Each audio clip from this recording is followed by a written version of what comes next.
నమస్తే, welcome to Raj news editors time. నేను విజయ్.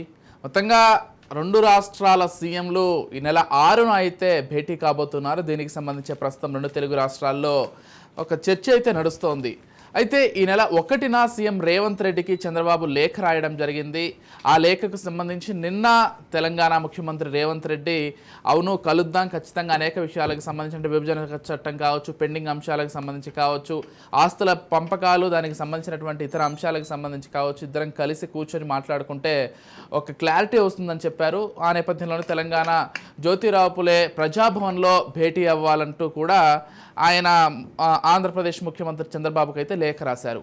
అయితే గతంలో వీరిద్దరూ ఒకే పార్టీలో ఉండడం, చంద్రబాబు పార్టీ అధినేతగా ఉన్నప్పుడు రేవంత్ రెడ్డి అదే పార్టీలో ఉన్న తర్వాత కొన్ని కారణాల వల్ల కాంగ్రెస్లోకి వచ్చి ఆయన ఇక్కడ ముఖ్యమంత్రి స్థాయి వరకు వెళ్ళడం, ఈ మొత్తం అంశాలని కూడా రాష్ట్ర ప్రజలందరూ, రెండు రాష్ట్రాల ప్రజలందరూ గమనిస్తూ వస్తున్నారు. అయితే ప్రస్తుతం ఈ అంశానికి సంబంధించే కొంత చర్చ నడుస్తుంది. ఎందుకంటే ముందు నుంచి కూడా ఇద్దరికి కొంత సఖ్యత ఉండడం కావచ్చు, ఎక్కడా కూడా విభేదించుకోకపోవడం కావచ్చు. ఆయన కాంగ్రెస్కి వెళ్ళినప్పుడు కూడా టీడీపీలో నుంచి వెళ్ళడానికి పెద్ద కారణాలు ఏం లేవు. కాకపోతే ఇక్కడ టీడీపీ కొంత మెరుగ్గా లేదు కాబట్టి కాంగ్రెస్లోకి వెళ్ళి కేసీఆర్ని ఓడించే ప్రయత్నం చేస్తానంటూ ఆ రోజుల్లో ఆయన చెప్పడం, ఈ అంశాల నేపథ్యంలో వాళ్ళిద్దరి మధ్య సఖ్యత ఉందనేది చాలా క్లియర్గా కనిపిస్తోంది.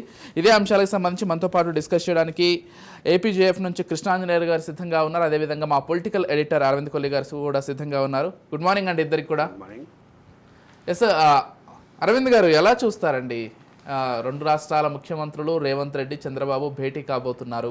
నేను గత షోలో కూడా చెప్పినట్లుగా రెండు రాష్ట్రాల ముఖ్యమంత్రుల భేటీగానే చూడాలి తప్ప ఇద్దరు ఒక పార్టీలో ఉన్నారు, ఒక పార్టీలో ఒకళ్ళు అధ్యక్షుడిగా ఉంటే ఇంకొక ఆయన ఎమ్మెల్యేగా ఉన్నాడు, లేదా ఒక రాష్ట్రానికి వర్కింగ్ ప్రెసిడెంట్, ఇంత సంకుచితంగా ఆలోచించాల్సినటువంటి విషయం కాదు. ఇది ఒక వ్యాస్ట్ సబ్జెక్టు. ఈ వ్యాస్ట్ సబ్జెక్టులో రెండు రాష్ట్రాల ముఖ్యమంత్రుల భేటీ అనే విషయంలో ప్రధానంగా గమనించాల్సినటువంటి అంశం ఏంటంటే రెండు రాష్ట్రాల మధ్య ఉన్నటువంటి విభజన సమస్యలు, విభజనలో ఉన్నటువంటి 2014 ఆంధ్రప్రదేశ్ పునర్వ్యవస్థీకరణ చట్టంలో ప్రస్తావించిన అంశాలు, ప్రస్తావించని ఆస్తులు, షెడ్యూల్ 9, షెడ్యూల్ 10కి సంబంధించినటువంటి ఆస్తులు, ఇవి కాకుండా ఇంకా ప్రస్తావించని ఆస్తులు. అదే సందర్భంలో 7 మండలాలను ఏదైతే ముంపు మండలాలని ఆంధ్రప్రదేశ్కి అప్పగించారో దాని విషయంలో ఉన్నటువంటి రెవెన్యూ పంచాయతీలు, రెవెన్యూ వివాదాలు, వీటన్నిటినీ ఆలోచించి ఒక సమగ్రమైనటువంటి సొల్యూషన్ ఇవ్వడానికి. వీటన్నిటితో పాటు ఇంకొక ముఖ్యమైన అంశం ఉంది. విద్యుత్ విషయంలో ఆంధ్రప్రదేశ్ మాకు తెలంగాణ బకాయి ఉంది అని వాదిస్తుంటే తెలంగాణ వాదన మరో రకంగా ఉంది. ఆంధ్రప్రదేశ్ నుంచి మాకే డబ్బులు రావాలి అనేటటువంటి విషయం ముందుకు తీసుకొస్తున్నారు. అట్లాగే గతంలో మనం మాట్లాడుకున్నట్లుగా ఏపీఎస్ఆర్టీసీకి సంబంధించి, అంటే గతంలో ఉమ్మడి ఏపీఎస్ఆర్టీసీకి సంబంధించినటువంటి తెలంగాణ రాజధాని అయినటువంటి హైదరాబాద్లో ఉన్నటువంటి తార్నాక ఆసుపత్రి విషయంలో వివాదం ఉంది. ఇట్లాంటి చాలా వివాదాలు ఉన్నాయి. ఈ వివాదాలని సానుకూలంగా పరిష్కరించుకోవటానికి ఉన్నటువంటి అవకాశాలు. రెండోది, 10 సంవత్సరాల పాటు ఉమ్మడి రాజధానిగా ఉన్నప్పుడు కొన్ని రాజధాని నగరంలో కొన్ని భవనాలని ఆల్రెడీ ఇప్పటికే ఆంధ్రప్రదేశ్ ఆధీనంలో ఉన్నాయి. వాటిని పూర్తిగా హ్యాండ్ ఓవర్ ఆంధ్రప్రదేశ్ చేసినప్పటికీ తెలంగాణ ఇంకా పూర్తిగా స్వాధీనపరచుకోలేదు. నిన్న మంత్రి కోమటిరెడ్డి కూడా అదే చెప్తున్నారు. దానికి సంబంధించినటువంటి విధి విధానాలను కూడా ముందుకు తీసుకొచ్చేసి పూర్తి స్థాయిలో హ్యాండ్ ఓవర్ చేసుకోవడానికి ఉన్నటువంటి పరిస్థితి. ఇక రెండోది, ఆంధ్రప్రదేశ్ తెలంగాణ మధ్య ఉన్నటువంటి అంటే షెడ్యూల్ 9, షెడ్యూల్ 10లో లేనటువంటి ఆస్తులకు సంబంధించిన వివాదం పెండింగ్లోనే ఉంది. దానికి ఇద్దరు కలిసి కూర్చొని మాట్లాడుకోవాల్సినటువంటి పరిస్థితి ఉంది. కేసీఆర్ ఇక్కడ 10 సంవత్సరాలు 2 టర్మ్ల అధికారంలో ఉంటే మొదటి టర్మ్లో చంద్రబాబు తోటేమో కాస్త ఘర్షణ వాతావరణం అవలంబించారు. ఆ ఘర్షణ వాతావరణం అవలంబించినటువంటి చంద్రబాబు కేసీఆర్ల మధ్య ఉన్నటువంటి ఈ వివాదం ఏదైతే ఉందో అది ఈ రెండు రాష్ట్రాల సమస్యగా కూడా మారినటువంటి పరిస్థితి. ఆ తర్వాత అంటే వచ్చినటువంటి జగన్మోహన్ రెడ్డి, ఆంధ్రప్రదేశ్లో వచ్చినటువంటి జగన్మోహన్ రెడ్డి, వాళ్ళిద్దరూ సుహృద్భావ వాతావరణంలో పనిచేస్తామని చెప్తూనే ఈ చిరకాలంగా అపరిష్కృతంగా ఉన్నటువంటి సమస్యల దిశగా వెళ్ళలేదు. ఇంకొక విషయం గమనించాలి విజయ్, రేవంత్ రెడ్డి రాసిన లేఖలో వేదికగా ఆయన ప్రస్తావించినటువంటి అంటే గతంలో ప్రగతి భవన్, ఇప్పుడు ప్రజాభవన్ ఏదైతే ఉందో ఆ ప్రజాభవన్ వేదికగానే అంటే గతంలో ఇద్దరు ముఖ్యమంత్రులు కలిశారు. జగన్మోహన్ రెడ్డి, కేసీఆర్ అదే వేదికగా కలిశారు. అదే వేదికగా జగన్మోహన్ రెడ్డికి కేసీఆర్ ఆతిథ్యం ఇచ్చారు. అంత మ్యాగ్నానమిటీ ఉంది అని, మా ఇద్దరి మధ్య అంత కోఆర్డినేషన్ ఉంది, సఖ్యత ఉంది అని చూపించుకోవడానికి చేసినటువంటి ప్రయత్నం సమస్యల పరిష్కారం దిశగా వెళ్ళలేదు అనేది చాలా క్లియర్. ఇటువంటి కొన్ని అంటే సంక్లిష్టమైనటువంటి సమస్యలుగా, జటిలమైనటువంటి సమస్యలుగా ప్రొజెక్ట్ చేస్తున్నటువంటి వీటిని ఖచ్చితంగా డైలాగ్ తోటి పరిష్కారం చేసుకునే అవకాశం ఉన్నప్పటికీ ఆ దిశలో చొరవ చూపించలేదు అనేది గత 5 సంవత్సరాలుగా చూసాం. మన మిత్రుడు అంటే కృష్ణాంజనేయులు కూడా చాలా విషయాల్లో ఇట్లాంటి విషయాల్లో ఆంధ్రప్రదేశ్ పక్షాన ఆంధ్రప్రదేశ్ వాదాన్ని గట్టిగా వినిపిస్తూ వచ్చారు. ఈవెన్ మా వ్యక్తిగత సంభాషణలో కూడా ఆయన ఆంధ్రప్రదేశ్ హక్కుల విషయంలో ఎక్కడ రాజీ పడకుండా గట్టిగా మాట్లాడతాడు. నేను అదే అప్రిషియేట్ చేస్తుంటాను కృష్ణాంజనేయులు కూడా. వారితో ఒకసారి మాట్లాడదాం. కృష్ణాంజనేయులు గారు, మీరు ఎలా చూస్తారండి ఇరు రాష్ట్రాల ముఖ్యమంత్రుల భేటీకి సంబంధించి? సమస్యలన్నీ ఇక పరిష్కారం అవ్వబోతున్నాయని అనుకోవాలా? నమస్తే అండి అరవింద్ గారు. నమస్కారం విజయ్ గారు, మీకు రాజ్ న్యూస్ వీక్షకులకు కూడా నమస్కారం. ఆంధ్రప్రదేశ్ ముఖ్యమంత్రి చంద్రబాబు నాయుడు, అదేవిధంగా తెలంగాణ ముఖ్యమంత్రి రేవంత్ రెడ్డి ఇద్దరు కూడా ఈ విభజనకు సంబంధించినటువంటి ఆస్తుల పంపకము, సమస్యల పరిష్కారం వైపుగా ఒక ప్రయత్నం ప్రారంభించడం అనేటువంటిది రెండు రాష్ట్రాలకు కూడా మంచిదే. ఇప్పటికే 10 సంవత్సరాలు అయింది. 10 సంవత్సరాల్లో ఆంధ్రప్రదేశ్ తీవ్రంగా నష్టపోయినటువంటి పరిస్థితి ఉంది ఈ విషయంలో. ఎందుకు అని అంటే విభజన చట్టంలో చాలా స్పష్టంగా పేర్కొనబడి ఉంది. 9th to 10th షెడ్యూల్లో ఉన్నటువంటి 113 ఉమ్మడి ఆస్తులకు సంబంధించి ఆంధ్రప్రదేశ్ సంబంధించిన వాటా, ఈ వాటాని ఎక్కడైతే ఏ ప్రాంతంలో అయితే ఈ ఆస్తులు ఉన్నాయో ఆ ప్రభుత్వం అంటే తెలంగాణ ప్రభుత్వము పెద్దన్న పాత్ర తీసుకొని ఆంధ్రప్రదేశ్ కు వాటిని పంచివ్వాలి ఆస్తులకు సంబంధించినట్టు. అది వాళ్ళ బాధ్యత. ఆ విధమైనటువంటి స్పష్టత ఉంది. ఒక 5 ఏళ్లలోనే ఈ పంపిణీ జరగలేదు అనుకోండి, జరగకపోతే అప్పుడు కేంద్ర ప్రభుత్వం జోక్యం చేసుకొని ఆ చట్టబద్ధంగా వాటిని పంపిణీ చేసేటువంటి ప్రయత్నం జరగదు. 5 ఏళ్ళు అయిపోయింది, మళ్ళీ 10 ఏళ్ళు అయిపోయింది. ఇక్కడ పెద్దన్న పాత్ర పోషించి తెలంగాణ ఆ విధమైనటువంటి ప్రయత్నం పరిష్కారం దిశగా చేయలేదు. బీజేపీ కూడా 5 సంవత్సరాల తర్వాత ఆ పరిష్కారం దిశగా కేంద్రంలో బీజేపీ కూడా 10 ఏళ్ళు వాళ్లే ఉన్నారు. ఇప్పుడు మళ్ళీ కూడా బీజేపీ ఎన్డీఏ అధికారంలోకి వచ్చింది, ఆ ప్రయత్నం జరగల. ఇప్పుడు జరిగేటువంటి ఈ సమావేశము 2 ప్రభుత్వాల మధ్య సమావేశం జరిగి, ఇద్దరు ముఖ్యమంత్రుల మధ్య ఈ సమావేశం జరిగి సమస్యల పరిష్కారం కావాలి. అంతేగాని రాజకీయ పరంగా వాళ్ళిద్దరి మధ్య వ్యక్తిగతమైనటువంటి సంబంధాల కోసమో, వాళ్ళ హిడెన్ ఎజెండా కోసమో సమావేశాలు జరిగితే వాళ్ళకు ప్రయోజనాలు ఉంటాయి తప్ప రాష్ట్రాలకు ప్రయోజనాలు ఉంటాయి. ఎందుకు ఈ మాట అంటున్నా అంటే ఈ హిడెన్ ఎజెండా కూడా, ఈ సమావేశాల్లో కూడా హిడెన్ ఎజెండాలు ఉన్నాయి. దాంట్లో ఎటువంటి సందేహం లేదు. వాటి గురించి కూడా నేను మాట్లాడతా. గతంలో ఈ హిడెన్ ఎజెండాల మీదనే కేసీఆర్, జగన్మోహన్ రెడ్డి కలిసినప్పుడు దావత్తులు చేసుకుని అన్ని చేసుకుంటారు. ఎందుకు పరిష్కారం కాలేదంటే వాళ్ళిద్దరి మధ్య రాజకీయ పరమైనటువంటి హిడెన్ ఎజెండా ఉంది. వాళ్ళకి లక్ష్యం ఒకటే, ఆ అవగాహన ఏంటి? ఆంధ్రప్రదేశ్ లో తెలుగుదేశం పార్టీని దెబ్బతీయటం. ఈ లక్ష్యంతో జగన్మోహన్ రెడ్డి కూడా కేసీఆర్ కి సహకరించారు. రాష్ట్రానికి సంబంధించినట్టు కావాల్సినట్టు సాధించలేకపోయాడు. అందుకని ఇప్పుడు మరి కేసీఆర్ తో పోట్లాడినటువంటి చంద్రబాబు నాయుడు పోట్లాడినందువల్ల నష్టం ఎందుకు జరిగింది ఆంధ్రప్రదేశ్ కి?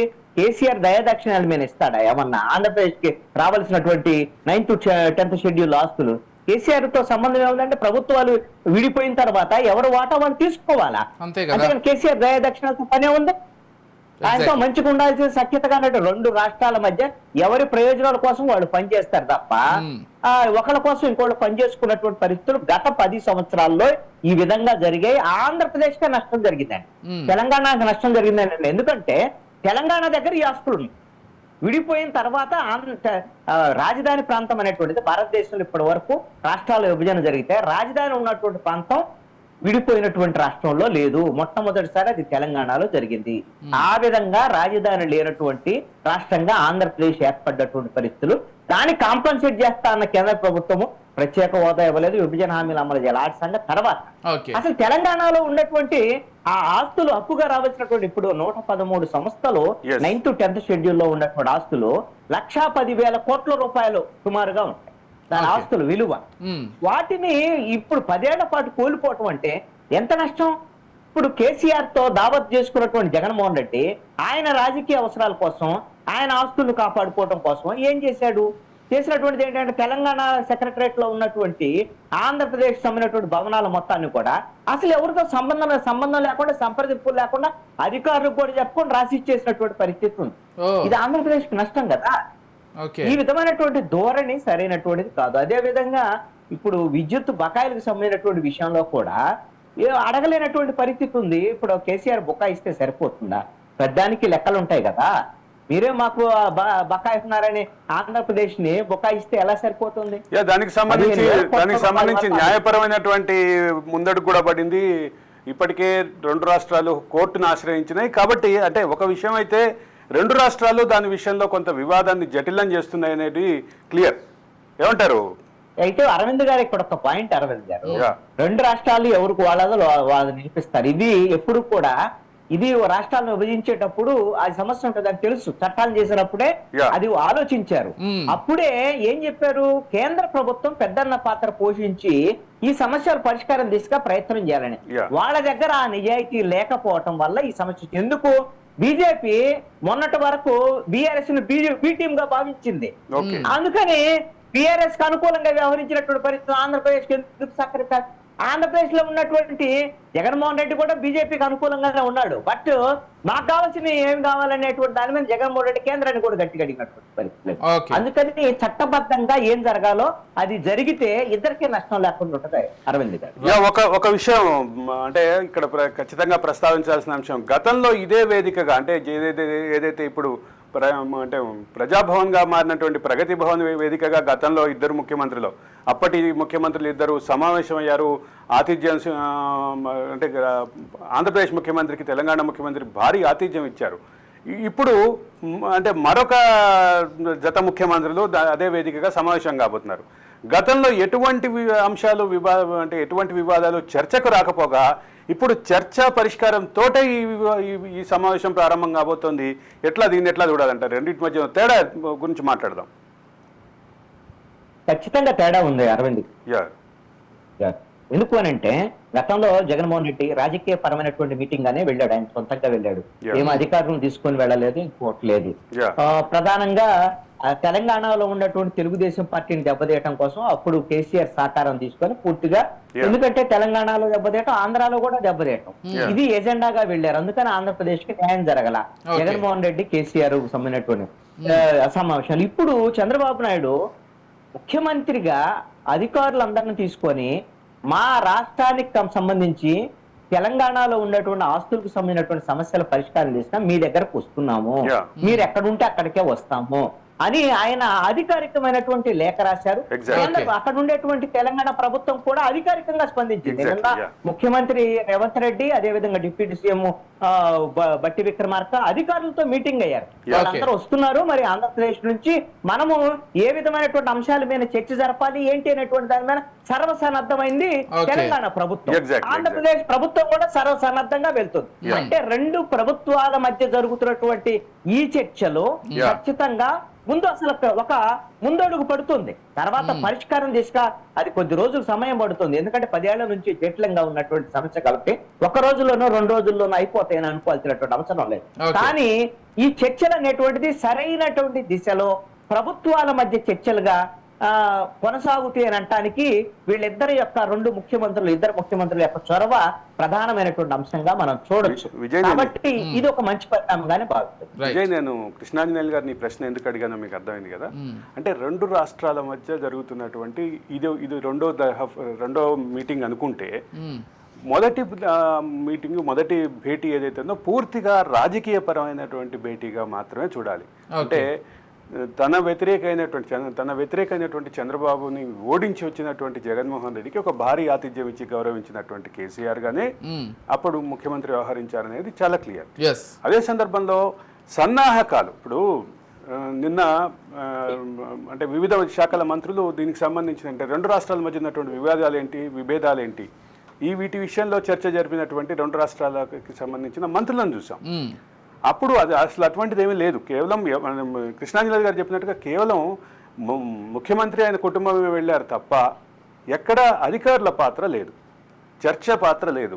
వెళ్ళటం, ఆలింగనాలు, బొకేలు, శాల్వాలు, ఆ తర్వాత భోజనాలు, తిరిగి రావటాలు, ఇదే జరిగింది తప్ప ఒక సుహృద్భావ వాతావరణంలో చర్చల దిశగా, సామరస్యపూర్వకంగా చర్చల దిశగా ఇనిషియేషన్ ఎక్కడ జరగలేదు అనేది గతంలో భేటీ. ఇప్పుడేమో ఈ భేటీకి ముందే సన్నాహకాలు జరుగుతున్నాయి, అంటే డిపార్ట్మెంట్ వైజ్ రివ్యూలు జరుగుతున్నాయి. మంత్రులు తమ మంత్రిత్వ శాఖల అధీనంలో ఉన్నటువంటి వివిధ అంశాలని, దీనికి సంబంధించిన వివాదాలని, విభేదాలని అన్నింటినీ లిస్ట్ అవుట్ చేసుకుంటున్నారు. సార్ట్ చేసుకుంటున్నారు, అదే లిస్ట్ చేసుకుంటున్నారు. అదే సందర్భంలో సొల్యూషన్ తీసుకోవాల్సినటువంటి ఈజీగా సొల్యూషన్ అయ్యేటటువంటి వాటిని లిస్ట్ అవుట్ చేస్తున్నారు.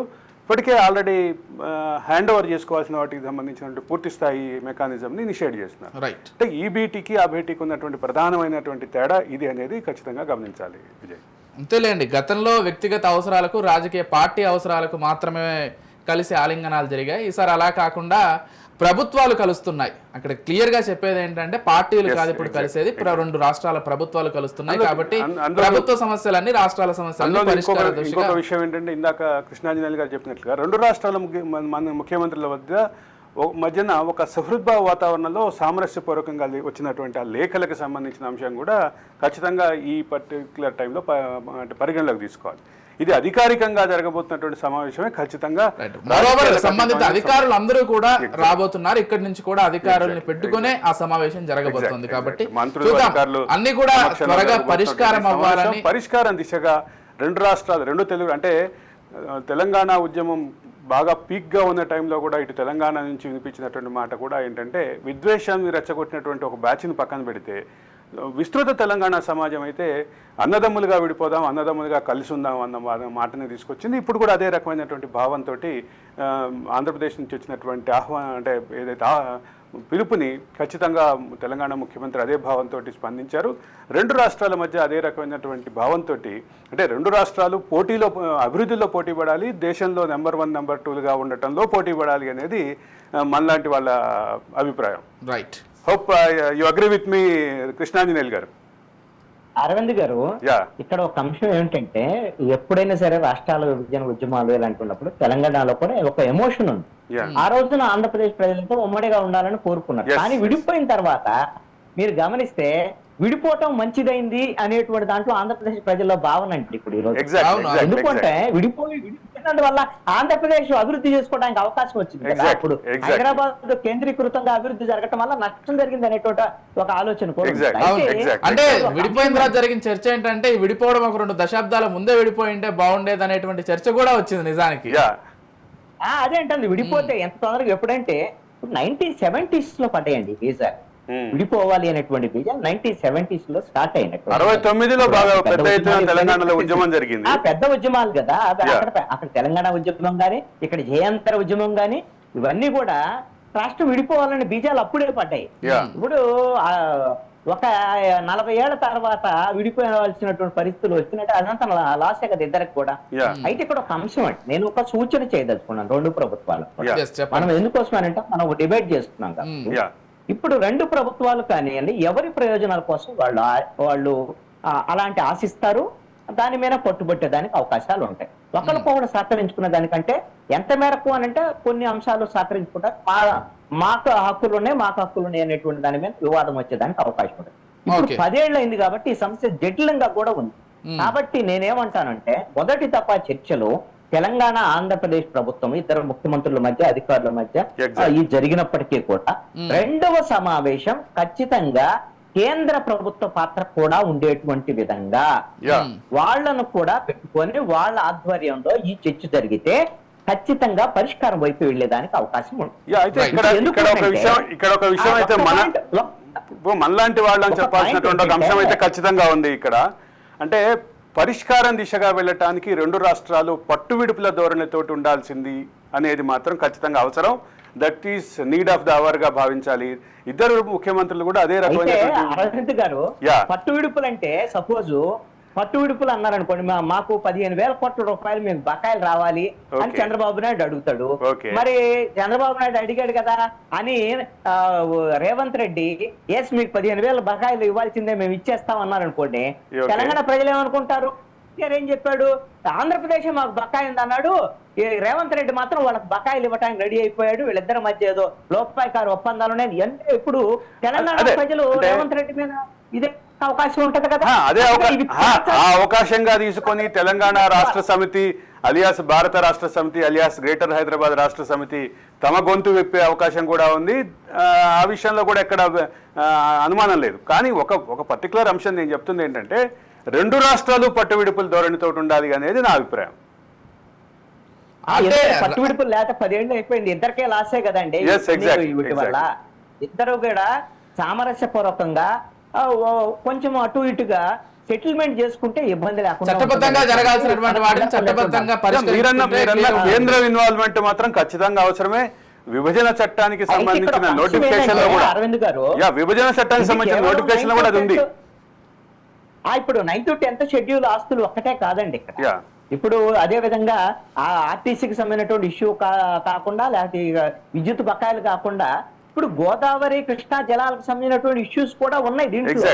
ఇప్పుడు ఇది కూడా కేంద్ర ప్రభుత్వం మధ్యలో ఒక చర్చల్లో జరుపుతూ ఉంది. ఇవన్నిటిని కూడా ఎంత తొందరగా పరిష్కరించుకుంటే అంత మంచిదండి.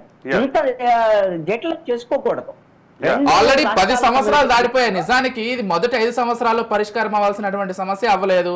రెండో 5 సంవత్సరాల్లో వాళ్ళ మధ్య వ్యక్తిగతంగా చర్చలు జరిగాయి, కానీ ఇంకా ఏం అవ్వలేదు. ఈసారైనా కానీ ఇంకా ఈ 5 సంవత్సరాలు కూడా ల్యాక్ చేయకుండా 1-2 సంవత్సరాల్లోనే మొత్తం పరిష్కారం అయిపోతే బాగుంటుంది.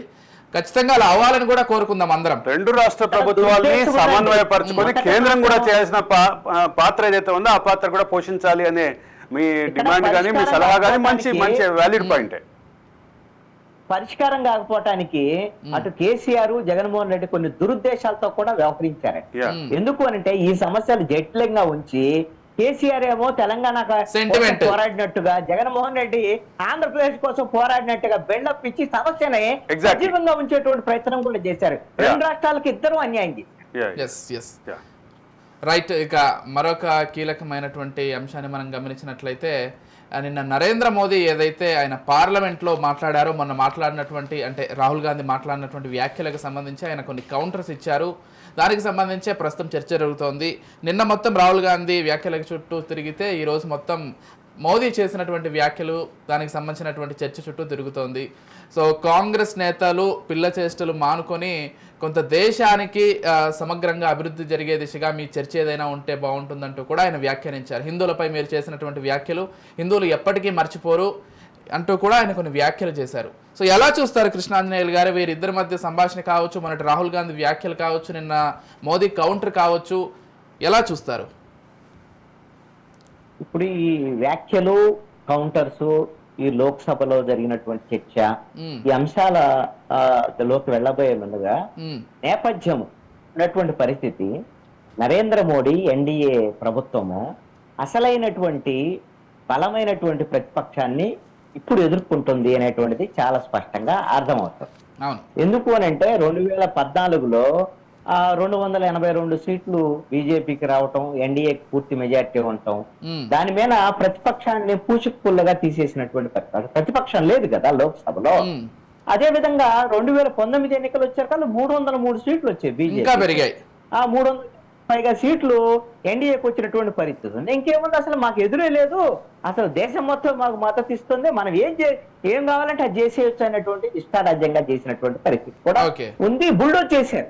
అసలు ప్రతిపక్షం అనేటువంటి దాన్ని ప్రతిపక్ష హోదా అఫీషియల్ గా కాంగ్రెస్ పార్టీకి లేనటువంటి పరిస్థితి ఉంది. ఇది ఒకంత కాంగ్రెస్ పార్టీకి కానీ లేకపోతే బీజేపీకి, ఎన్డీఏకి వ్యతిరేక ప్రత్యర్థి పక్షాలకి ఇది బలహీనమైనటువంటి అంశంగా ఉంది. ఇప్పుడు మొన్న జరిగినటువంటి ఎన్నికల్లో 400 సీట్లు పైగా మాకు ఎన్డీఏకి వస్తే 370 మా సొంతంగానే వస్తే బీజేపీ అని చాలా బేరాలు పోయింది. తీరా వచ్చేసరికి వాళ్ళ ఫలితాలు ఏమొచ్చినాయి? 272 మ్యాజిక్ ఫిగర్ కూడా బీజేపీ రాలేకపోయింది. 240 దగ్గర చతికలు పడ్డటువంటి పరిస్థితి ఉంది. ఈ రోజున ఆంధ్రప్రదేశ్ లో ఉన్నటువంటి తెలుగుదేశం, జనసేన, బీహార్ లో ఉన్నటువంటి జేడీయూ నితీష్ కుమార్ పార్టీ మీద ఈ రోజున బీజేపీ ఆధారపడాల్సినటువంటి పరిస్థితి వచ్చింది. ఈ విధమైనటువంటి నిజంగా అసలు ఎన్డీఏ పక్షాలు, ప్రతిపక్షాల సంగతి వదిలిపెట్టండి, ఆ పార్టీలుగా చూడలేదు, వాళ్ళకి అసలు లోక్సభలో కానీ రాజ్యసభలో కూడా అలాంటి అవకాశాలు కూడా ఇవ్వలేదు మాట్లాడటానికి కూడా.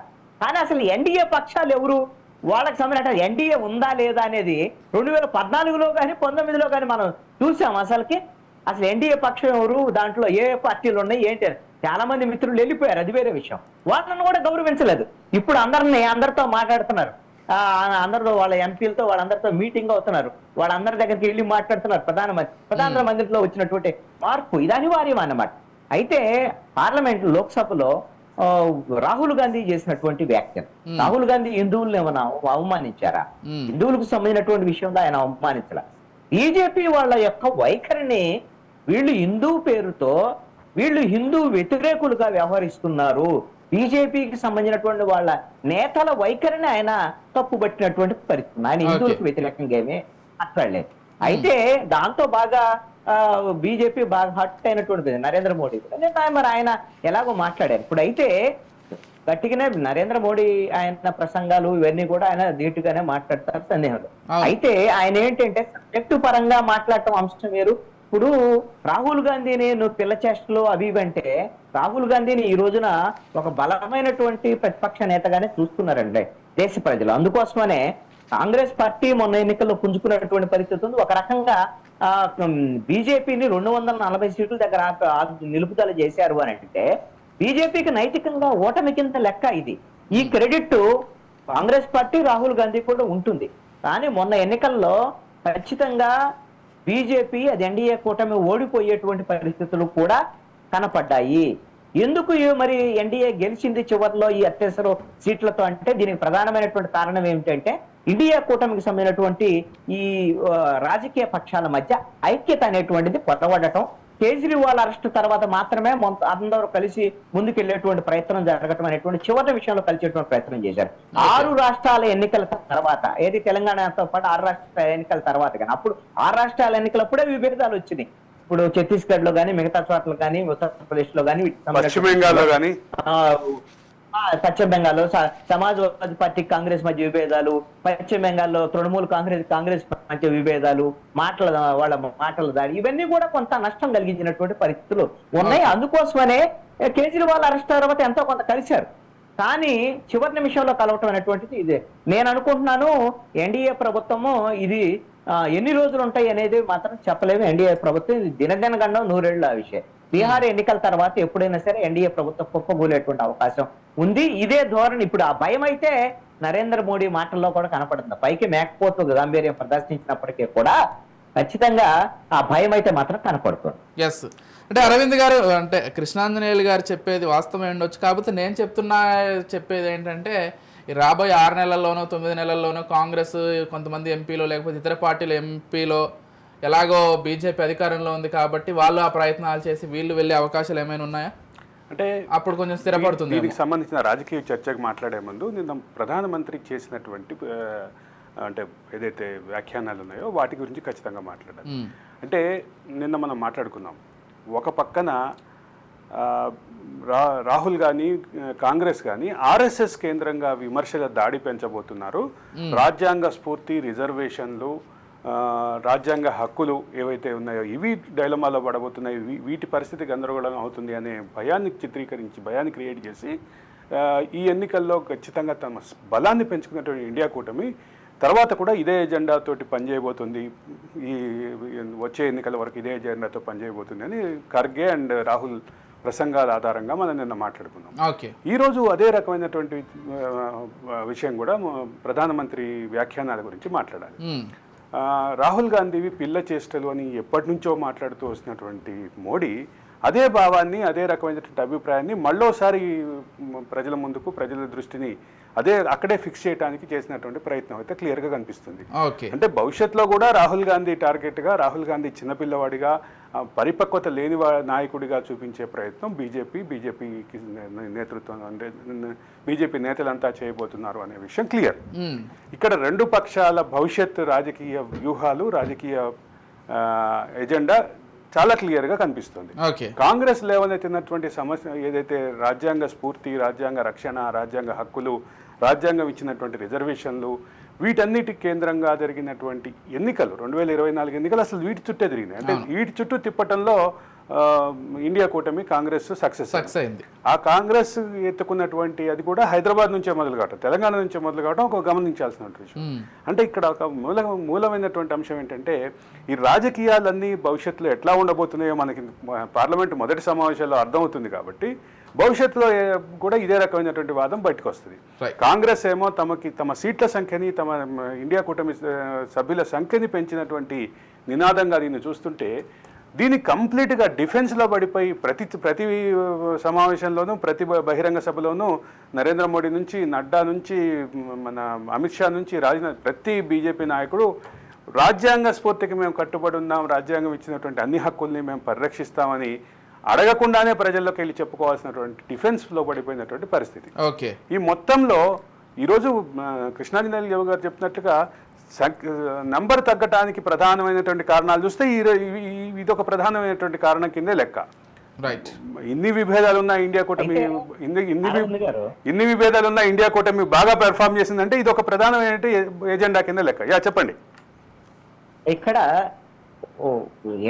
ఇండియా కూటమి తీసుకెళ్లినటువంటి అంశాలు వాస్తవంగా బీజేపీ కూడా గతంలో బలంగానే చెప్పింది. ఇప్పుడు రాజ్యాంగ మార్పు విషయం కానివ్వండి, లేకపోతే ముస్లిం రిజర్వేషన్ల రద్దుకు సంబంధించినటువంటి అంశం కానివ్వండి, కామన్ సివిల్ కోడ్, ఇవన్నీ కూడా వాళ్ళ ఎజెండాలో ఉన్నాయే, బీజేపీ ఎజెండాలో ఉన్నటువంటి అంశాలే. వాళ్ళు బలంగా ఉన్నప్పుడు ఏం చేశారు, ఇష్టం వచ్చినట్టుగా బుల్డోజ్ చేసి ఆర్టికల్ 370 రద్దు, త్రిపుల్ తలాక్ కు సంబంధించినటువంటి అంశాలు ఇవన్నీ కూడా బుల్డోజ్ చేశారు కదా. ఇప్పుడు ఉన్నటువంటి పరిస్థితులు ఎందుకు ధైర్యంగా చెప్పలేకపోతున్నారు? కారణం అదే చెప్తున్నా. అంటే ఒక పక్క ఇండియా కూటమి యొక్క నెంబర్ పెరిగేసరికి ఖచ్చితంగా డిఫెన్స్ లో పడ్డారు. ఇప్పుడు ఈ డిఫెన్స్ లో పట్టడం ఇక్కడే కాదు, పార్లమెంట్ ఎన్నికల ముందు కూడా ఇదే రకమైనటువంటి ఎక్కడ బహిరంగ సభకి వెళ్ళినా మేము ముస్లిం రిజర్వేషన్లను మాత్రమే రద్దు చేస్తాం తప్ప మిగతా రిజర్వేషన్లు కొనసాగిస్తాం అన్న దగ్గర నుంచి మొదలు పెడితే రాజ్యాంగ హక్కుల పరిరక్షణకి మేమే పూర్తిగా బాధ్యత వహిస్తామని చెప్పినటువంటి విషయం వరకు ప్రతి దశలోనూ ప్రతి అంశంలోనూ డిఫెన్స్ లో పడింది అనేది నేను చెప్తున్నా. ఆ విషయంలో ఇండియా కూటమి కాంగ్రెస్ పార్టీ పైచేయి సాధించింది. ఎగ్జాక్ట్. అంటే మోడీ అభివృద్ధి తప్ప ఇంకోటి మాట్లాడను అని చెప్పినటువంటి మోడీ నోట కూడా ఇదే రకమైన అంటే రాజ్యాంగ స్ఫూర్తికి నేను హక్కుదారుణ్ణి, నేను బాధ్యత వహిస్తాను, నన్ను నమ్మండి అని చెప్పుకునేదాకా అంటే ఎన్డీఏ కూటమి వెళ్ళింది అంటే దానికి ఖచ్చితంగా ఇండియా కూటమి విసిరినటువంటి ఈ పాచిక ఖచ్చితంగా కారణం అని చెప్పక తప్పదు. అదే ఎజెండా తోటి మరో 5 సంవత్సరాల పాటు ఇండియా కూటమి వెళ్ళబోతుంది. రాహుల్ గాంధీని పర్సనల్ గా టార్గెట్ చేస్తూ ఎన్డీఏ కూటమి వెళ్ళబోతుంది అనేది చెప్పడం నా ఉద్దేశం. ఇది ఒక తొందరలోనే ఫలితాలను ఇండియా కూటమి ఫలితం సాధించవచ్చండి. ఈ విషయంలో నేను అనుకుంటున్నాను మళ్ళీ 5 ఏళ్ల ఎన్నికల వరకు అవసరం ఉండకపోవచ్చు అనుకుంటున్నాను. చూద్దాం దానికి సంబంధించి కూటమిలో ఇప్పుడు బీహార్ ఎన్నికల తర్వాత నితీష్ కుమార్ ఎలాంటి డెసిషన్ తీసుకుంటారో తెలియదు. ఆంధ్రప్రదేశ్ కు సంబంధించినటువంటి విషయంలో డబుల్ ఇంజిన్ సర్కార్ వచ్చిన 2014 నుంచి 18 వరకు ఏం చేయలేదని కదా ఆ రోజున తిరుగుబాటు చేసింది చంద్రబాబు నాయుడు అయినా పవన్ కళ్యాణ్ అయినా. వాళ్ళు కూడా ఏడాది చూస్తారు, ఏడాది చూసిన తర్వాత నష్టం జరిగింది అనుకోండి, నరేంద్ర మోడీ మాటలు నమ్మేటువంటి అవకాశం ఉంటది కదా. దీన్ని నరేంద్ర మోడీ ఎట్లా కౌంటర్ ఇస్తారు, ఎట్లా నిలబెట్టుకుంటారు ప్రభుత్వాన్ని అనేది కూడా ఒక డిస్కషన్ పాయింటే. అయితే ఒక కీలకమైన అంశం ఏంటంటే ఈ మొత్తం చర్చలో నరేంద్ర మోడీ చేసినటువంటి వ్యాఖ్యానాలు ఈ ఎన్డీఏ కూటమి ఖచ్చితంగా రాహుల్ గాంధీ యొక్క పొలిటికల్ మెచ్యూరిటీని టార్గెట్ చేస్తూ అంటే పొలిటికల్ మెచ్యూరిటీని టార్గెట్ చేస్తూ కూడా గేలి చేస్తూ పొలిటికల్ మెచ్యూరిటీ లేదనే విషయాన్ని గేలి చేస్తూ మరికొంతకాలం పాటు రాజకీయాలు నడపబోతుంది అనే విషయంలో ఎక్కడా అనుమానం లేదు. అది సుస్పష్టం. దాంట్లో అయితే తప్పుదారిలోకి వెళ్ళినట్టేనండి బీజేపీ. నరేంద్ర మోడీ ఆ అంశాలను గిన్న తీసుకొని కేవలము రాహుల్ గాంధీని టార్గెట్ చేస్తూ రాహుల్ గాంధీ క్యారెక్టర్ ని డిమోరలైజ్ చేసేటువంటి విధంగా మాట్లాడటం అంటే చిన్న ఉదాహరణ నిన్న మోడీ మాట్లాడిన దాంట్లో ఒక అంశాన్ని తీసుకుంటే 100కి 99 కాదు బాబు, మీకు వచ్చింది 543కి 99 వచ్చినాయి అనే విషయాన్ని చెప్పటం ద్వారా మొత్తం సభలో అంతా నవ్వులు వచ్చినాయి. కానీ విషయం ఏంటంటే దాన్ని కాంగ్రెస్ కూడా చాలా అంటే పాజిటివ్గా తీసుకుని కౌంటర్ కూడా ఇచ్చింది. అంటే మొత్తం మీద ఇది భవిష్యత్ రాజకీయాలు ఎలా ఉండబోతున్నాయి అంటానికి ఈ రెండు పక్షాల యొక్క ఎజెండా క్లియర్, వాళ్ళ తీసుకొస్తున్నటువంటి అంశాలు క్లియర్. కానీ ఒకటి మాత్రం నిజం, కృష్ణాంజనేయులు గారు చెప్పినట్లు గతంలో మాదిరిగా కాకుండా పార్లమెంటు సమావేశాలు ఈసారి ఈ 5 ఏళ్ల టర్మ్ మాత్రం వాడివేడిగా జరగబోతున్నాయి. ప్రతిపక్షం కొంత గట్టిగా ఉంది కాబట్టి ప్రతిపక్షం నంబర్ పరంగా కాదు, ఇక్కడ విషయం గమనించాల్సింది ప్రతిపక్షం నంబర్ పరంగా గట్టిగా ఉంది, వాళ్ళ మొరాలిటీ కూడా పెరిగింది. అధికారం రాకపోయినా అధికారంలో ఉన్నటువంటి పార్టీని గడగడలాడించామన్న సాటిస్ఫాక్షన్ అయితే ఇండియా కూటమికి ఉంది. ఇండియా కూటమికి ఉండటంతో పాటు ఇండియా కూటమి నెంబర్ కూడా పెరిగింది కాబట్టి అంటే ఏమంటారు ఇవన్నీ బూస్ట్గా తీసుకొని ముందుకెళ్తున్నటువంటి పరిస్థితి. మొన్న ఎన్నికల సంకేతం ఏమిటి? కాంగ్రెస్ పార్టీ గ్రాఫ్ పెరిగింది, సీట్లు పెరిగాయి, ఇండియా కూటమి సీట్లు పెరిగాయి. ఒక మాటలో చెప్పాలంటే ఇప్పుడున్న ప్రభుత్వం సంకీర్ణ రాజకీయాల్లో సంక్లిష్ట స్థితిలో ఉంది. అదేది కొత్త అసలు సంకీర్ణ రాజకీయాలు అసలు రుచి చూపించబోతున్నారు నరేంద్ర మోడీకి వాస్తవంగా. రైట్. డ్రగ్స్ విషయంలో రెండు రాష్ట్రాల ప్రభుత్వాలు కూడా కొంత ముందడుగు వేసి ఈసారి ఖచ్చితంగా డ్రగ్స్ను పూర్తి స్థాయిలో నియంత్రిస్తామని చెప్తున్నాయి. అటు ఏపీలో హోమ్ మినిస్టర్ అనిత కావచ్చు, ఇటు తెలంగాణలో ముఖ్యమంత్రి స్వయంగా డ్రగ్స్కి సంబంధించి ఆయన అధికారం చేపట్టిన దగ్గర నుంచి కూడా దీనికి సంబంధించి కామెంట్స్ చేస్తూ వస్తున్నారు. నిన్న కూడా తాజాగా ఆయన కొన్ని కామెంట్స్ చేశారు. డ్రగ్స్ వల్ల కొన్ని కుటుంబాలే నాశనం అయిపోతున్నాయి, దీనికి సంబంధించి సైబర్ క్రైమ్ వద్ద మొత్తం సమాచారం ఉంది, పెద్ద సమస్యగా కూడా మారింది, దీన్ని పరిష్కరించుకోవాలి, సినిమా వాళ్ళు కూడా ముందుకొచ్చి దీనికి సంబంధించి స్వచ్ఛందంగా ఒక ప్రచారం చేయాలంటూ కూడా ఆయన పేర్కొన్నారు. ఈ అంశాలకు సంబంధించి అరవింద్ గారు ఎలా చూస్తారండి? రెండు రాష్ట్రాలకు సంబంధించి డ్రగ్స్ విషయంలో గత 5 ఏళ్ల పాటు దేశంలోనే పంజాబ్ లాంటి రాష్ట్రాలను మించిపోయి పేరు తెచ్చుకున్నాయనే చెప్పుకోవాలి. కేంద్ర నిఘా వర్గాలు కానీ కేంద్ర హోంశాఖ కానీ ఈ విషయంలో కొంత అంటే ఇబ్బందికరమైనటువంటి అంటే అలర్ట్స్ కూడా రాష్ట్ర ప్రభుత్వాలకు పంపించింది, రెండు రాష్ట్ర ప్రభుత్వాలకి. గంజాయి సాగు విషయంలోనే, సాగు దశలోనే అరికెట్టాల్సినటువంటి ప్రభుత్వం అక్కడ నిర్లక్ష్యం వహించింది గత ప్రభుత్వం అనేది చాలా విమర్శలు అయితే ఎదుర్కొంది. ముఖ్యంగా అంటే ఉత్తరాంధ్ర ప్రాంతంలో కొన్ని పాకెట్స్లో చాలా నిర్లక్ష్యం వహించారు. ఎక్సైజ్ పోలీసులు కానీ సివిల్ పోలీసులు కానీ చాలా అంటే వాళ్ళ అండతోటే ఈ గంజాయి సాగు కొనసాగింది అనేటటువంటి విమర్శలు కూడా ఉన్నాయి.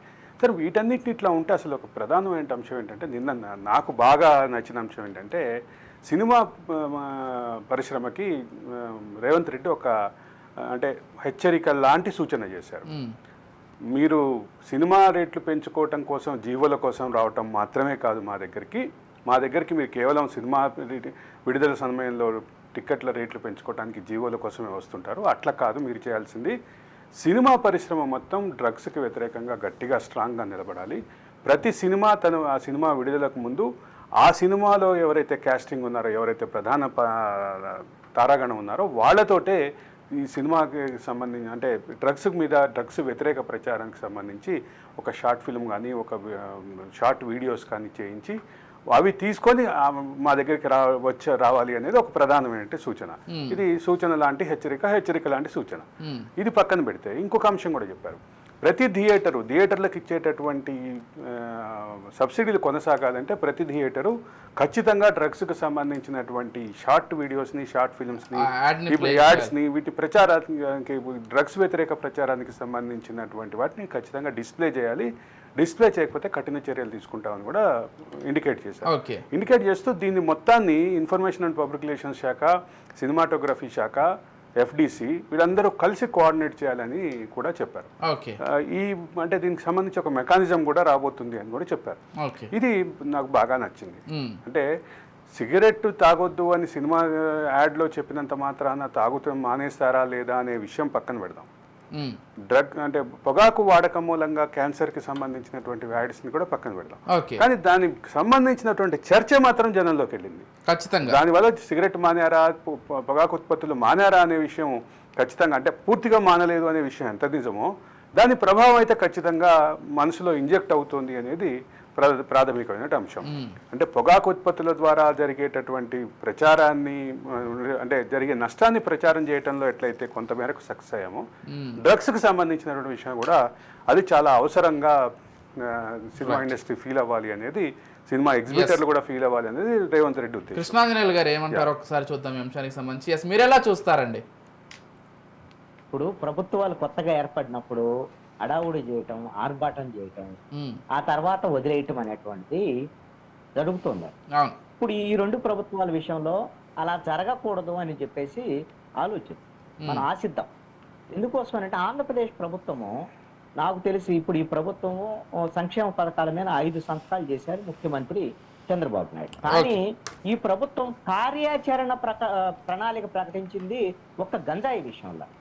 మొట్టమొదటి కార్యాచరణ ప్రణాళిక 100 రోజుల పాటు, 100 రోజుల్లో ఆంధ్రప్రదేశ్లో గంజాయి నిర్మూలన చేయటం కోసం పక్కా ప్రణాళికతో ఆంధ్రప్రదేశ్ ప్రభుత్వం చర్యలు చేపట్టింది. అవును. హోంమంత్రికి ఆదేశాలు, హోంమంత్రి కూడా డీజీపీ ద్వారకా తిరుమలరావు, అదేవిధంగా పోలీసు ఉన్నతాధికారులు, వివిధ విభాగాల అధికారులతో సమీక్ష చేసి ఈ 100 రోజుల కార్యాచరణ ప్రణాళికలను ప్రకటించడమే కాకుండా కార్యాచరణలో కూడా దిగారు.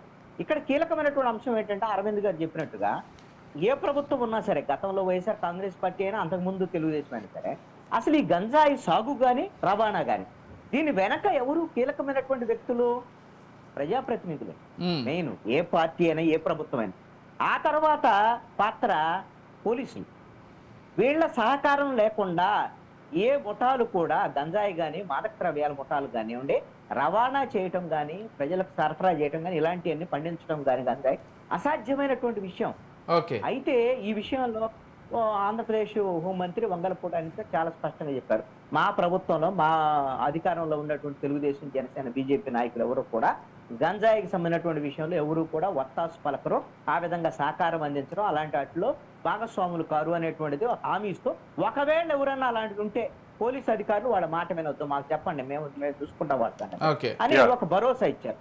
కాబట్టి ఈ ప్రజాప్రతినిధులు వీళ్ళ పాత్ర తగ్గుతుందని అనుకున్నా. ఎలాగూ ఈ ప్రభుత్వం ఇంత కట్టుగా ఉంది కాబట్టి పోలీసులు కూడా ఈ విధంగా అక్రమార్కులు సహకరించేటువంటి వాళ్ళు వెనకడుగు వేస్తారని చెప్పేసి అనుకుంటున్నా. అయితే తెలంగాణలో డ్రగ్స్, గంజాయికి సంబంధించినటువంటి విషయంలో కూడా రేవంత్ రెడ్డి ముఖ్యమంత్రి అయిన తర్వాత చాలా కఠినంగా వ్యవహరిస్తున్నారు. మీరు గమనిస్తే ఇదే మీరు బీఆర్ఎస్ ప్రభుత్వంలో కూడా కేటీఆర్ లేకపోతే అప్పుడు కేసీఆర్ సంబంధించినటువంటి విషయంలో చాలా డ్రగ్స్, వీటికి సంబంధించినటువంటి వ్యవహారాన్ని, డ్రగ్స్ నియంత్రణ కన్నా కూడా దాన్ని అవకాశంగా పెట్టుకొని సినిమాని వాళ్ళలో ఉన్నటువంటి వాళ్ళని తమ గుప్పెట్లో పెట్టుకోవడానికి చేసినటువంటి వ్యవహారం ఏంటి అనేటువంటిది కూడా చూసాం. అంటే ఫలితాలు సానుకూలంగా రాకపోగా నెగిటివ్ గా వచ్చాయి. కారణం ఏంటి? వాళ్ళని బెదిరించడానికి వాడుకున్నారు ఈ డ్రగ్స్ కు సంబంధించినటువంటి వ్యవహారాన్ని. ఇవన్నీ డ్రగ్స్ నియంత్రణ గత ప్రభుత్వం ప్రయత్నం చేయలేదు అనేటువంటిది మనం అర్థం చేసుకోవచ్చు. ఎందుకంటే ఆ హీరోని పిలవండి, ఈ డైరెక్టర్ పిలవండి, హీరోయిన్ పిలవండి, విచారణ జరపండి, ఇవన్నీ ఉంటే వాళ్ళని బెదిరించడానికి తప్ప ఏమైనా కేసులు ఆ పోలీసులు ఏ విధమైనటువంటి కేసులు, ఆధారాలు లేనటువంటి కేసులు పెట్టి కోర్టు ముందుకు వెళ్ళేసరికల్లా నిలబడినటువంటి పరిస్థితి ఉంది. అంటే కృష్ణాంజనేయులు గారు ఇక్కడ ఒక విషయం కృష్ణాంజనేయులు గారు ఇక్కడ ఒక విషయం గుర్తు చేసుకోవాలి. గతంలో డ్రగ్స్ కు సంబంధించినటువంటి అంశంలోనే, డ్రగ్స్ కు సంబంధించిన వాదోపవాదాలు జరుగుతున్న సమయంలో అప్పట్లో పిసిసి అధ్యక్షుడు అయినటువంటి రేవంత్ రెడ్డి, అప్పటి డిఫాక్టో సీఎం అయినటువంటి, అండర్ ట్రైనీ సీఎం అయినటువంటి కేటీఆర్కి ఒక సవాలు విసిరారు. మీకు గుర్తుండాలి. డ్రగ్ టెస్ట్ అంటే, నేను జీవితంలో డ్రగ్స్ తీసుకోలేదన్న వైట్ టెస్ట్, బ్లడ్ శాంపిల్ ఇచ్చి వైట్ టెస్ట్ రిపోర్ట్ నేను పబ్లిష్ చేస్తాను, మీరు ఇంకా అంటే నేను మీతో పాటు ఇంకో ఇద్దరికి సవాలు విసురుతున్నాను, మీరు దానికి స్పందించండి, మీరు ఇంకా ఇంకో ముగ్గురికి సవాలు విసరండి అని దీన్ని ఒక నెట్వర్క్గా చేసి మొత్తం డ్రగ్స్ ఫ్రీ సమాజాన్ని సృష్టిద్దాము, మనం ఇతరులకు మార్గదర్శకంగా ఉందాము అని చెప్పి రేవంత్ రెడ్డి సవాలు విసిరారు. ఆ సవాల్కి అప్పట్లో అంటే కీలకమైనటువంటి మంత్రిగా, అంటే అండర్ ట్రైనీ ముఖ్యమంత్రిగా ఉన్నటువంటి కేటీఆర్ అయితే స్పందించలేదు. మీకు గుర్తుండి ఉండాలి. అవును, ఒక రకంగా ఈ డ్రగ్స్ వ్యవహారం ఎన్నిట్లో రేవంత్ రెడ్డి కొంత ఎఫెన్సివ్ గా వెళ్ళారు, ప్రజల ఆమోదం పొందేటువంటి విధంగా మాట్లాడారు. ఒక బీఆర్ఎస్ ఓడిపోవటంలో అన్నింటి కారణాల్లో ప్రధానమైనటువంటి వేరే ఉన్నప్పటికీ కూడా ఇది కూడా ఒక కారణంగా చెప్పుకోవచ్చు అండి ఖచ్చితంగా దాంట్లో. అందుకని రేవంత్ రెడ్డి ఆ విధంగా పోరాటం చేశారు కాబట్టి ఆ రోజున ఖచ్చితంగా ఇప్పుడు డ్రగ్స్ నిర్మూలన దిశగా, డ్రగ్స్ రహిత తెలంగాణ తీసుకొచ్చేటువంటి ప్రయత్నాలు చేస్తే మంచిదే.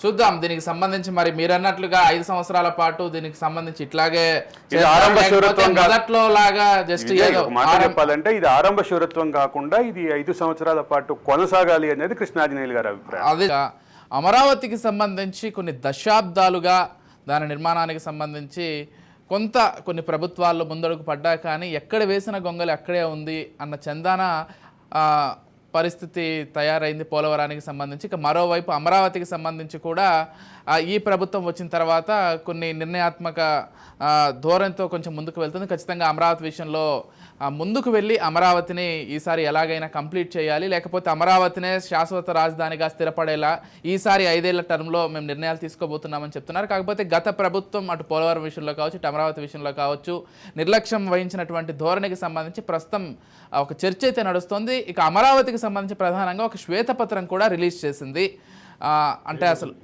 చేయబోతోంది ఈరోజు. ఇక శ్వేతపత్రం అంటే ఏముంటుంది లేండి, అసలు గత 5 ఏళ్లలో ఏమీ చేయలేదు కాబట్టి దాన్నే మెన్షన్ చేస్తారేమో, పూర్తిగా నిర్లక్ష్యం చేసేసి నిర్మాణాలన్నీ ఎక్కడికక్కడ ఆగిపోయాయి కాబట్టి. అంటే ప్రధానంగా గమనించాల్సిన అంశం ఏంటంటే గత పాలన అంటే 2014 నుంచి 19 వరకు దానికి కొంత రూపం వస్తే 2019 నుంచి 24 వరకు పూర్తిగా దానికి సంబంధించినటువంటి నిర్లక్ష్య ధోరణితో పాటు కొన్ని కావాలని ఉద్దేశపూర్వకంగానే అమరావతి యొక్క స్పిరిట్ని దెబ్బతీసేటువంటి, అమరావతి నిర్మాణానికి వ్యతిరేక దిశగా వెళ్ళినటువంటి పరిస్థితి.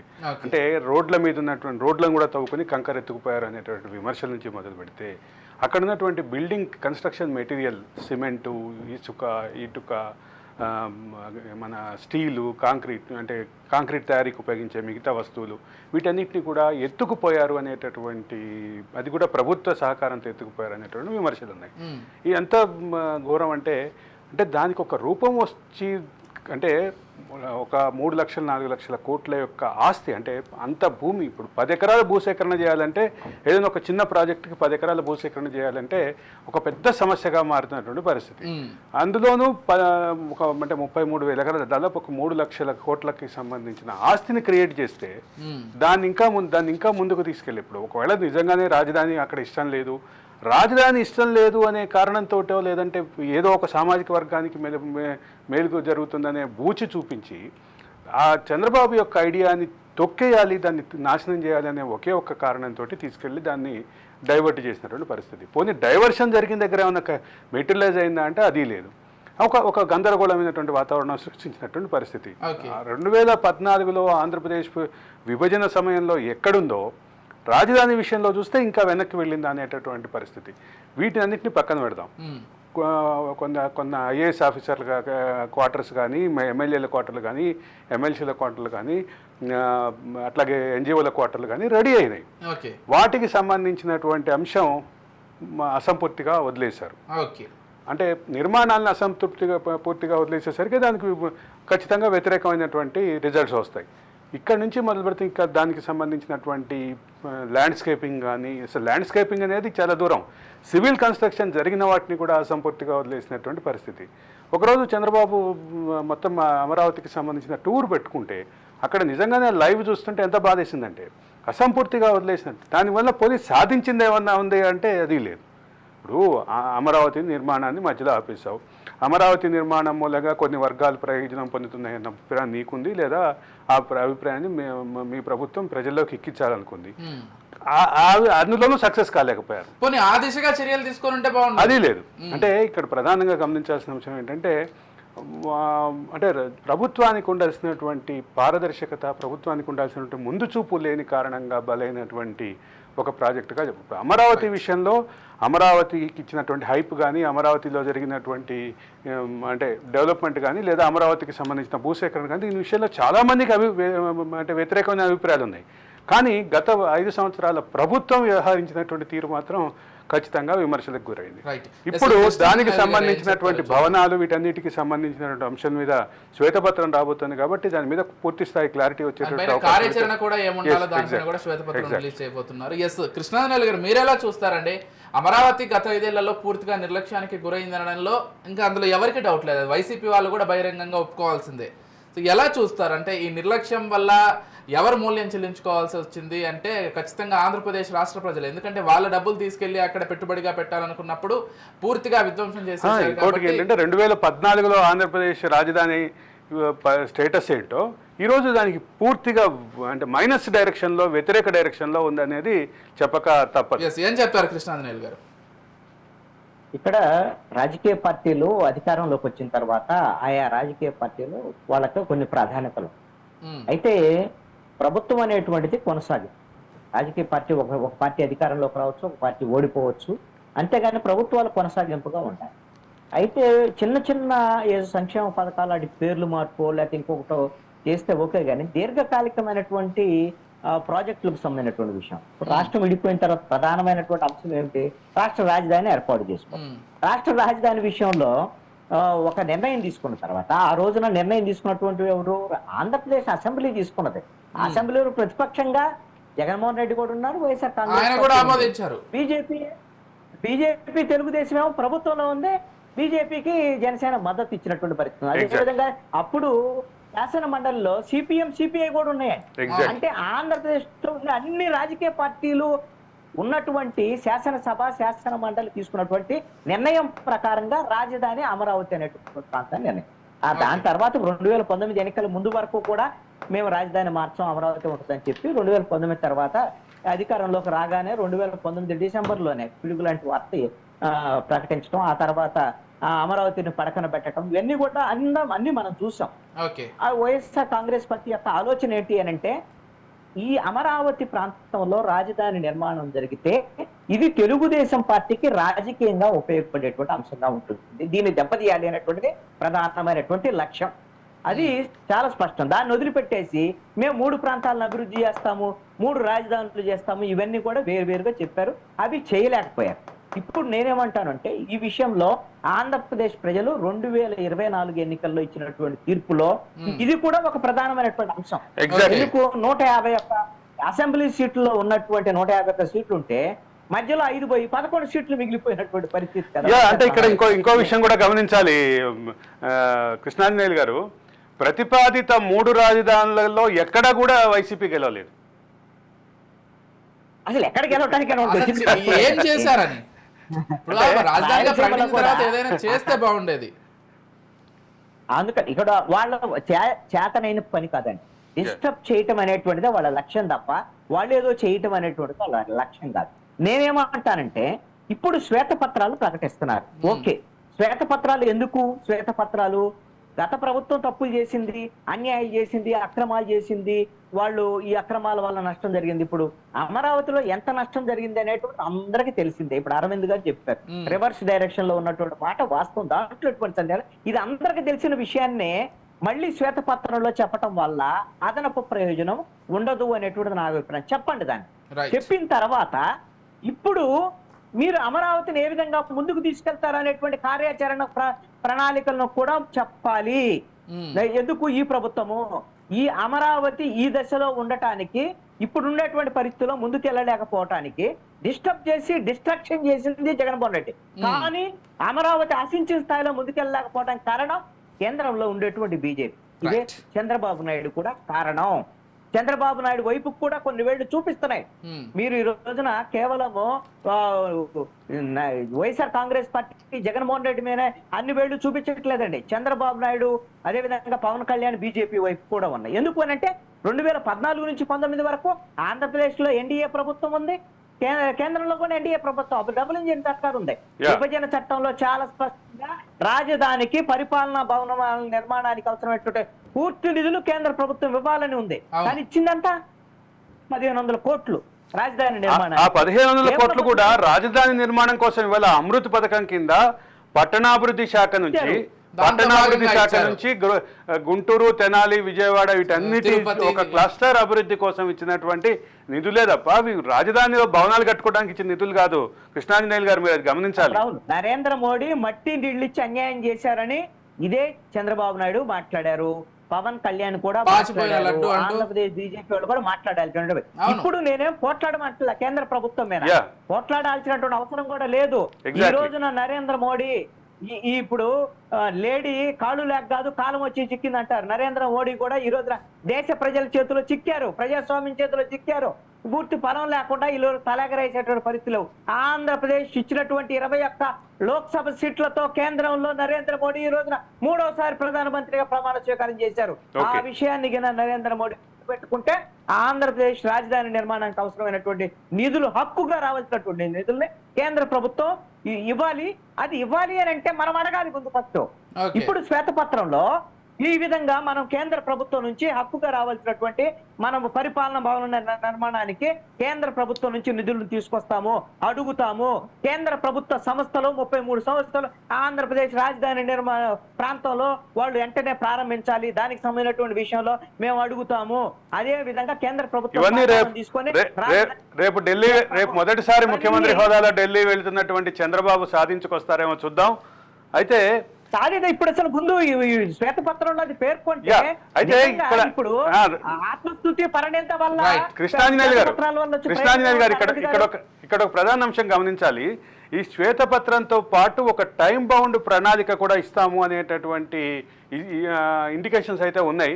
ఆ రకమైనటువంటి ఊహాగానాలు కూడా ఉన్నాయి. ఇవ్వాలి అని అడుగుతున్నాం. ఇవ్వాలి కదా టైం ఖచ్చితంగా. బౌండ్ ప్రణాళిక టైం బౌండ్ యాక్షన్ ప్లాన్ కనుక వస్తే ఖచ్చితంగా మనలాంటి వాళ్ళకి ఒక క్లారిటీ వచ్చేటటువంటి అవకాశం కూడా ఉంది అనేది క్లియర్. రాష్ట్ర ప్రజలకు ఇవ్వాలండి, క్లారిటీ ఇవ్వాలి చంద్రబాబు నాయుడు. ఖచ్చితంగా. రైట్, ఇకపోతే మరొక కీలక అంశం, ఏపీ ఎమ్మెల్యే కోట ఎమ్మెల్సీలుగా రామచంద్రయ్య, హరిప్రసాద్ పేర్లు వచ్చాయి. ఇక ఎమ్మెల్యే కోట ఎమ్మెల్సీ స్థానాలకు కూటమి అభ్యర్థులు అయితే ఖరారైపోయారు. జనసేన నుంచి పిడుగు హరిప్రసాద్ పేర్లు ఫైనల్ చేసినట్లుగా తెలుస్తోంది. టీడీపీ నామినేషన్ నుంచి కూడా వేశారు కాబట్టి ఫైనల్ అయిపోయాయి. సి రామచంద్రయ్య, హరిప్రసాద్ మరొక మన సహచరుడు మళ్ళీ మరో ప్రజాప్రతినిధి కాబోతున్నారు కృష్ణాంజనేయులు గారు. ఏపీజేఎఫ్ అధ్యక్షుడిగా మీరు ఎట్లా చూస్తున్నారో చెప్పాలి. ఫస్ట్ మీతోటే మొదలు పెట్టాలి అరవింద్ గారు. మంచి పరిణామం. జర్నలిస్టులు అంటే కేవలము ప్రింట్ మీడియాలో వార్తలు రాయటము, ఎలక్ట్రానిక్ మీడియాలో వార్తలు చూపించటము, ఇది ఒక్కటే జర్నలిస్టులు వృత్తి కదా. జర్నలిస్టులు సామాజిక అంశాల మీద సామాజిక బాధ్యతతో స్పందిస్తారు. దాంట్లో ఎటువంటి సందేహం. ప్రతి జర్నలిస్టు ఆయన విప్లవకారుడు కాకపోవచ్చు కానీ సామాజిక అంశాల మీద ఎంతో కొంత స్పందించి తన వంతు కృషి చేసేటువంటి ప్రయత్నం అయితే ఖచ్చితంగా చేస్తారు. మన మిత్రులు, మన సహచరులు హరిప్రసాద్ గారు వివిధ పత్రికల్లో ఈనాడు దగ్గర నుంచి అనేకమైనటువంటి ఛానల్స్ లో కూడా ఆయన జర్నలిస్ట్ గా పనిచేశారు. జనసేన పార్టీ మొదటి నుంచి కూడా, జనసేన పార్టీ స్థాపన దగ్గర నుంచి కూడా పవన్ కళ్యాణ్ కి రాజకీయ పరమైనటువంటి అండదండలు ఇస్తూ ఆయన రాజకీయ పరమైనటువంటి సలహాదారుగా ఉన్నారు. ఈ రోజున జనసేన పార్టీ ఈ స్థాయిలో రాజకీయంగా ఎదుగుదల అయిందంటే హరిప్రసాద్ గారి పాత్ర కూడా చాలా కీలకమైనటువంటి అంశం కదా. కాబట్టి పవన్ కళ్యాణ్ కూడా తను ఎవరైతే జనసేన పార్టీ ఈ స్థాయిలో ఉండటానికి కృషి చేసినటువంటి వాళ్ళు ఉన్నారో వాళ్ళందరికీ సముచిత స్థానం కల్పించేటువంటి ప్రయత్నం చేస్తున్నారు. ఇది పవన్ కళ్యాణ్ కూడా అభినందించాల్సినటువంటి అంశమే. ఆయన చెప్పారు, మేము 21 సీట్లు అడుగుతున్నామని అందరూ అనుకుంటున్నారని. నేను కూడా ఆ రోజున అడిగాను, మీరు 50-60 సీట్లు అడగండి మీకు బలానికి అని చెప్పినటువంటి సందర్భం కూడా ఉంది. ఆయన రేపు పొద్దున అధికారంలోకి వస్తే అనేకమైన నామినేటెడ్ పోస్టులు, మిగతా అంశాలు కూడా మేము తీసుకుంటాం అన్నటువంటి. అందుకనే ఈ రోజున 2 ఎమ్మెల్సీల్లో ఒకటి తెలుగుదేశం పార్టీకి వెళ్తే ఒకటి జనసేనకి ఇవ్వటం అనేటువంటిది మంచి పరిణామం కదా. పవన్ కళ్యాణ్ దాన్ని సాధించుకున్నట్టే. అది కూడా కష్టపడ్డటువంటి జనసేన పార్టీ కోసం కృషి చేసినటువంటి ఒక జర్నలిస్టు మిత్రుడికి హరిప్రసాద్ కి ఈ విధమైనటువంటి గౌరవం దక్కటం అనేటువంటిది మంచి పరిణామం. ఆయనకు అభినందనలు కూడా. అయితే ఇక్కడ 2 ఎమ్మెల్సీ స్థానాలు వస్తే 2 ఎమ్మెల్సీ స్థానాల్లో ఒకటి జనసేనకి ఇస్తే జనసేన హరిప్రసాద్కి ఇచ్చింది. హరిప్రసాద్ మొదటి నుంచి కూడా ఒక సైద్ధాంతిక నేపథ్యం ఉన్నటువంటి జర్నలిస్టు.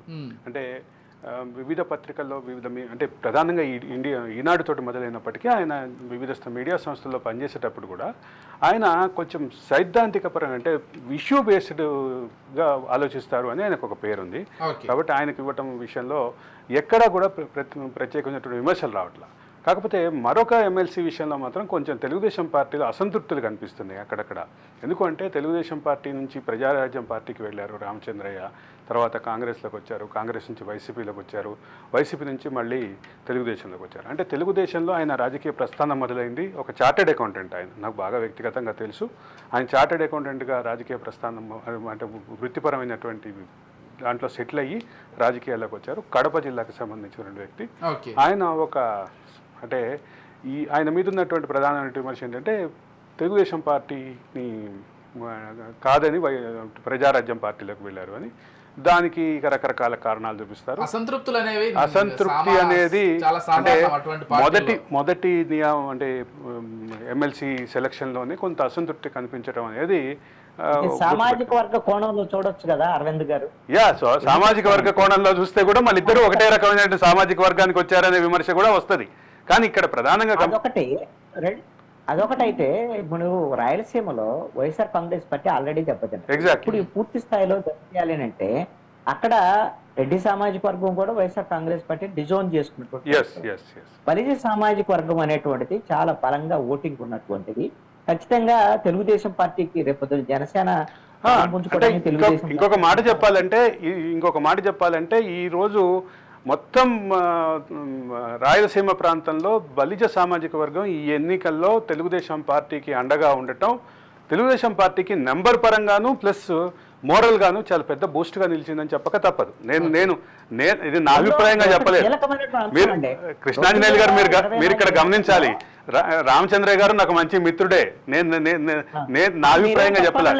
తెలుగుదేశం పార్టీలో కాస్త అక్కడక్కడ అసంతృప్తులు కనిపిస్తున్నాయని చెప్పడం ఇప్పుడు ఇవి అంటే ఈ విషయం కూడా ఏంటంటే ఆయన గతంలో చంద్రబాబుకు వ్యతిరేకంగా వ్యాఖ్యానాలు చేశారని, అదే సందర్భంలో తెలుగుదేశం పార్టీ రాయలసీమలో 2019లో పూర్ పెర్ఫార్మెన్స్కి మొత్తం బలిజ సామాజిక వర్గాన్ని మొత్తం పూల్ చేయటం కూడా ఒక కారణమని, అందుకు ఈయన రామచంద్రయ్య కారణం అనే విమర్శలు అయితే ఉన్నాయి తెలుగుదేశం పార్టీ ఇంటర్నల్ సర్కిల్స్.